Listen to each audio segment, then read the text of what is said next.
Hey there guys, welcome back to another video. So today we'll be looking at the latest smartwatch from Fossil, the Fossil Gen 5 smartwatch that has undergone some pretty huge upgrades. This is the successor to the Fossil Gen 4 and not the Fossil Sport, but since I own the Fossil Sport, I will be comparing it to the Sport. So after using the Fossil Gen 5 smartwatch for almost 2 months, there are a few things I have come to like and a few things that they could still improve. I ended up getting the Carlisle HR with the black silicone band, which I think looks stunning.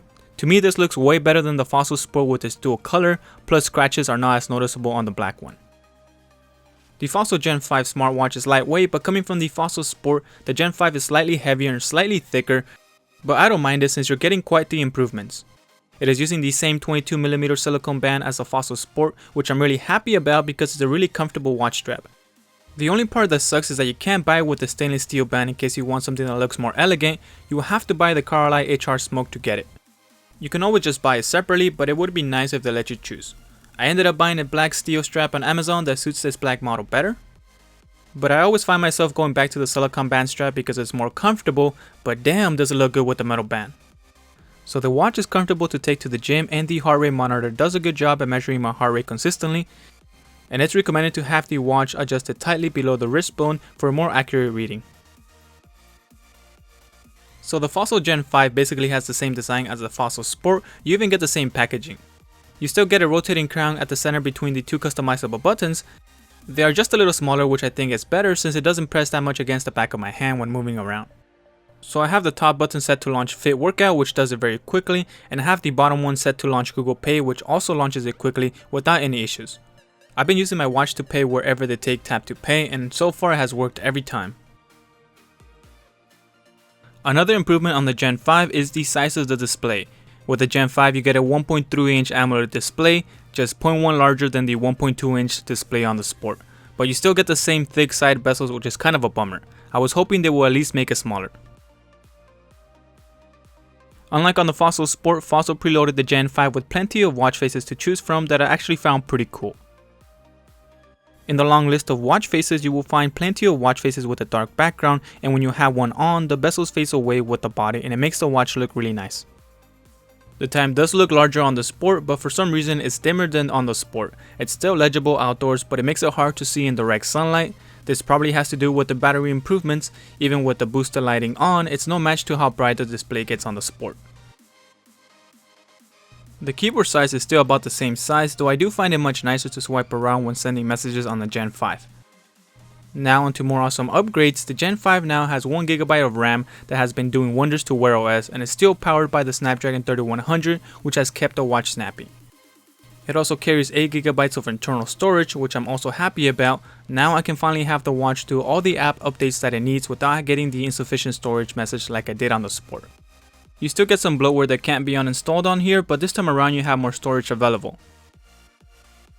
One of the big features of the watch is the speaker. You can now load up Pandora on your watch and listen to some music straight from your watch without the need of your phone. The speaker is adequate for when you're home without much noise going around you. The sound is decently good, but won't be loud enough when there's a room full of people talking. You can also have sound on your alarms that you set on your watch now, as opposed to only having it vibrate. You can also get sound feedback from your assistant now. The Gen 5 launches Google Assistant faster than on the Sport and more consistently as well. It still has its time when it's slow to launch, but not as often as on the Sport. That's so considerate of you to ask. Nobody ever asks me that. You're so thoughtful.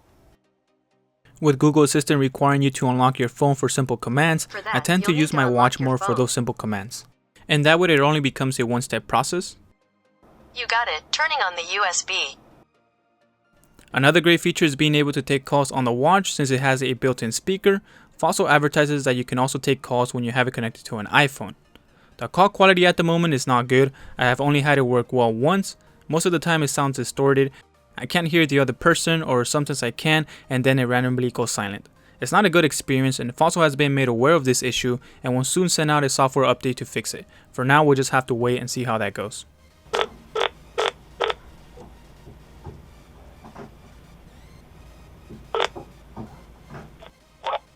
Hey Mario, can you hear me well? I can't really hear you.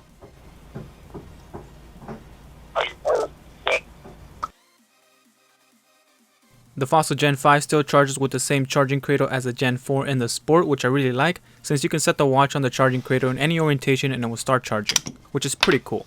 If you watched my review on the Fossil Sport, then you're familiar with the charging issue that I had on the Fossil Q Venture, where the rings fell off. Now after 9 months with the Sport, it looks like some of the glue is wearing off. I hope it doesn't begin to fall out, but only time will tell. Let's hope it's not the same case with the Gen 5. It seems like sweat begins to deteriorate the glue. Maybe having wireless charging on the watch can be a solution to this.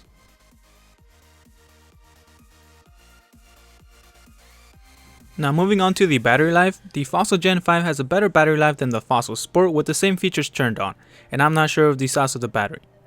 So the Fossil Gen 5 comes with a couple of battery modes, and Fossil will be bringing the extended battery mode to older Fossil smartwatches, but I'm not sure when. So with the daily mode, it will have all these features turned on, but it will have the tilt to wake off and the Google Assistant hot word detection turned off, which helps the battery last a little longer. I can get up to 2 days with this mode. Now turning the tilt to wake on and the detection for Google Assistant brings me down to 1 day and a half. Turning off the tilt to wake guarantees you a better battery life, and if you want even more out of it, just turn off the touch to wake. Now going on to the extended mode, it will turn off most of the features and only leave the button to wake, notifications and vibration on. With this, I managed to get 3 days of usage, and this is great if you're ever out on a trip and forget your charger. Now if you want to go for a week without charging it, you have the option to set it to time only, where it will only tell you the time when you push the button to wake it. It automatically goes onto this mode when your watch reaches low battery. I personally keep my watch on custom with all the features enabled, and when I want a little bit more battery, I just disable tilt to wake and Google Assistant detection, or just set it to daily. So the battery life will all depend on how often you interact with your watch. I was really hoping for this watch to last 3 days with all the features enabled, or at least 2 full days. So there's still a lot of room for improvement in the battery life. So here is a screenshot of the battery life with a gym workout. I accidentally left Pandora playing on the background with low volume, so I didn't hear it until I got to my car and heard some music. So it must have been running since 8 when I was playing around with Pandora. I went to the gym at 9:30 and left at 10:50. When I got to the gym, it was at 54%, and by the end of my workout, it was at 15%. So with Pandora and Google Fit running in the background, it drained about 39%, which is way better than the Fossil Sport, which drained about 25% the hour with only Google Fit tracking my workout. With only Google Fit tracking my workout, the Fossil Gen 5 drains about 17% the hour. So overall, I would highly recommend the Fossil Gen 5 over the Sport. The upgrades are worth it. You are getting a better looking watch and packed with more features. I hope Fossil fixes the speaker issues soon. Alright guys, so that concludes today's review. Thank you all for watching. Leave a like if you found the video helpful. Subscribe for more tech related videos, and I will talk to you on the next one.